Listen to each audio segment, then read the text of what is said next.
was a 2-point conversion away from tying this game. Mark Andrews unable to secure that throw from Lamar Jackson, who had hit the other tight end, Isaiah Likely, for the touchdown to get them within 2. Andrews had a fumble earlier in the 4th as well. He has been such a huge part of their season, a tremendous player. Disappointing end for him and them. Here's Coach Harbaugh on the end for Baltimore. Mark, there's nobody that has more heart and cares more and fights more than Mark. We wouldn't be here without Mark Andrews. That's what you say to him. So, it's like anything else. I mean, destiny is a decision that you make, and it's a decision is how you handle, what comes in your life. And Mark will handle it fantastic, like he always does, because he's a high character person. He's a tough person, and he's a good person. So, proud of him, just like I'm proud of all the guys. It's football. That's football, This game went the way it went. You talk about all that. There's plenty of playoff games that we didn't turn the ball over, You usually win those. That's just the way it goes. So that's football. So, I think people like to talk about what they want to talk about, and they want to draw conclusions because, that's cool. It's good. I understand it. That's we're taught. People love football, and you should be talking about all that. But the men who play this game deserve to be respected, and I know you do. I know you respect them. And because it's tough out there, it's a hard fight, and whoever wins the Super Bowl, man, they earned it, because you got to stack a lot of big wins against really good teams in tough environments, and that's how it goes. That's how it works. Coach, when you've been here for 8 years, and when we hear things, I'm not quite sure if you heard it or not because you don't pay attention to social media. You just want to say that Buffalo is a city of losers. How does that motivate you, knowing that you've been a Buffalonian for 8 years? Yeah, no, it's a city of winners. It really is. It's a city of winners. These people in this town are winners. And I've been here just 8 years, but I consider this my hometown. This place is different, and the people here are different. They deserve more than whoever said that about them. Some context on the conference championship games next week. Josh Allen, Patrick Mahomes will meet up for the 9th time. They've split the previous 8. It's been all Chiefs in the 3 playoff meetings, once in the conference championship, twice in the divisional round. They played some all-time classic games. Philadelphia will host the NFC Championship game for the 6th time this century, the most of any team over that span. They get a visit from the NFC East rival Commanders. Jaden Daniels, the 6th rookie quarterback to start a conference title game. None of them reached the Super Bowl. As for the odds to win it, Philadelphia, the favorites from the NFC. Commanders have the longest odds of the 4 teams remaining. I'm sure they think that's just fine. All right, Tim Hasselbeck is back with us.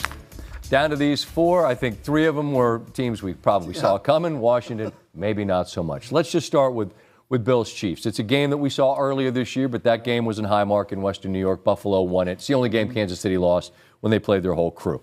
First thought on that game and what's a differentiator between it? Well, first thought on it is this. I don't know that there's a team, and I think we've talked about this, that would maybe have more confidence going into Arrowhead and playing that team than the Buffalo Bills. Just the history, their ability to stand toe-to-toe with them in the past, their ability to beat them, familiarity with the coaches. McDermott comes from the Andy Reid coaching tree. Mm-hmm. So I think all of that. I think it's a confident team going to Arrowhead. And I think, as much as we want to build these games into being always about the quarterbacks, like Bills Ravens really was not for the most part. I think this one will be. Mm-hmm. I do think that this one will be about the quarterbacks. Look, Kansas City's offense has not been clicking on all cylinders for most of the season, but I think that you see Patrick Mahomes in the big moments kind of make ridiculous plays, and then they will need to put it on Josh Allen's back, Buffalo will, in order to move the football against that defense. What's interesting is on Countdown, it might have been Marcus Spears, might have been Kirk Cousins who was with us this week and did a great job, but pointed out the Spagnuolo defense. He said everyone talks about him. What he has an uncanny knack for is calling the play that's the game-winning play at the game-winning time, right? Whether it's a 4th and 10 sack yesterday, which Texas got the ball back. But, I mean, it's just he seems to have that right call at the right time. Mm-hmm. What's interesting is, remember that first game, he had the call on 4th and 1, and you broke the whole thing down because he had it called. But that guy being Josh Allen, was able to beat it, and that's why they won. I wonder at some point, like cosmically, if it's going to happen for Josh Allen, it almost feels like it has to go through Mahomes, Kansas City, and Spagnuolo. So maybe this is the year, and maybe I'm connecting dots that don't ultimately happen. But it does feel like at some point, if you're going to solve the riddle, it probably is going to involve the Chiefs, isn't it? And doesn't it feel like it has to happen? You know, when it was, Brady and Manning, like, like same kind of thing. Sometimes you hit the wall for a while before you finally break through it. And I think you bring up a great point about Spags, his ability to get after you and make the right call in the right moment. But sometimes the player is just better than the play call. And I think that's what's really exciting about this matchup is we see that happen all the time with both of these quarterbacks. And that of course, was the fourth down play where Allen scrambled for the touchdown. And Bernard, who had the huge play tonight, punching the ball out of Andrews' hands, had the game-saving pick. I just wonder this. There's a certain amount of, we played you and we beat you, that Buffalo's clearly got. But there's also the yeah, but. And Kansas City can go, yeah, but how have you done now? And I'm curious from your perspective, having lived it as a competitor, how much does that scar tissue hinder your ability, right? Because you beat them, but not in this round. I mean, you can say you don't think about it, but do you? I think that it'll be, that's why I said, I think it'll be a confident team going to Arrowhead. I do, because, listen, you did beat them. But I also think this, and I think this goes into Andy Reid's coaching style, demeanor, that I think is unique and special, and it gets the most out of guys. There is going to be a calm and confidence about the way he handles this as well. And I think that will allow his team to play free and not be the tight team in a moment, playing a team that's beaten them when they're supposed to win on their home field. Like, I think that matters as well. Look, I think this is two of the better coaches that we have in the National Football League right now. Their messaging to their teams, I think you always see it. Scott, sometimes I think it's as quick as you talking to Sean McDermott right after a game, and he's already talking to his team. I think they're both good at preparing their teams that way. And that's why it's one of the reasons why I think the teams are going to be prepared. I think it's going to come down to the quarterbacks. And again, that stat, it's pretty mind-boggling. The 10 winners so far in the playoffs have 3 turnovers. The 10 losers so far have 21. Tonight, what's the difference in a 2-point game between Baltimore and Buffalo? The 3 turnovers Baltimore had that Buffalo did not. I just hope ultimately when games are won or lost, they're won or lost, as opposed to it's just crushing for Andrews. He was so good. He's been so good all year. Especially because of how he's been. I mean, I thought that John Harbaugh's words on him were probably about as good as you could get. And me not holding the safety, me just knowing the coverage, me knowing it was man, threw a BS interception. It was 7-7 at the time. I believe they scored after that. Battle back, fumble, snap, trying to make something happen. Couldn't throw it. It was like a RPO play, so I couldn't really throw the ball to likely, the offensive line was down the field.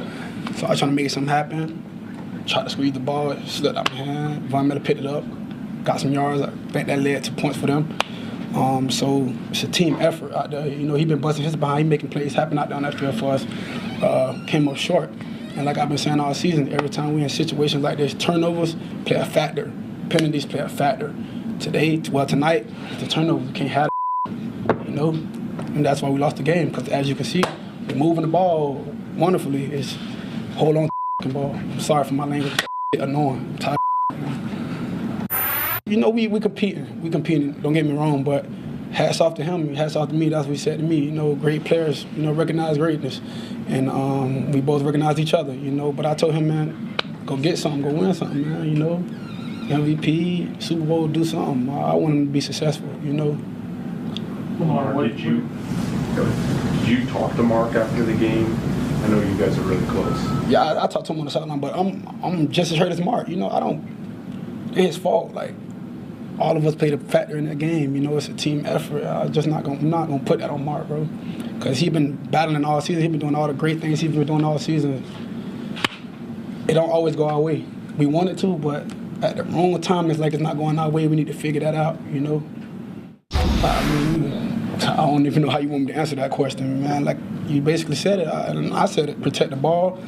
We're not having this convo. You're not asking that question, because if we protect the ball, we still on the field. Now, I believe we driving the ball down the field and we pump points. I don't care if it's a field goal or touchdown. And there was 3 opportunities that those guys had on their defense that they made for their team to win. We didn't do what we were supposed to do, protecting the ball. That's the number 1 priority. We didn't do it. Especially me. I'm the leader. I got to protect the ball. You know? So I'm hot. Can't ask for much more than the accountability of the leader of this team. It is remarkable that the 10 winning teams in the playoffs had 3 turnovers. The 10 teams who've lost have 21. That's amazing. We know the story for Jackson. This divisional round has been a challenge for him. He's lost 3 of the 4 games he's played in this round. Turnovers have been an issue in many of those. Threw a touchdown, threw a perfect pass. Xin chào tất cả các bạn.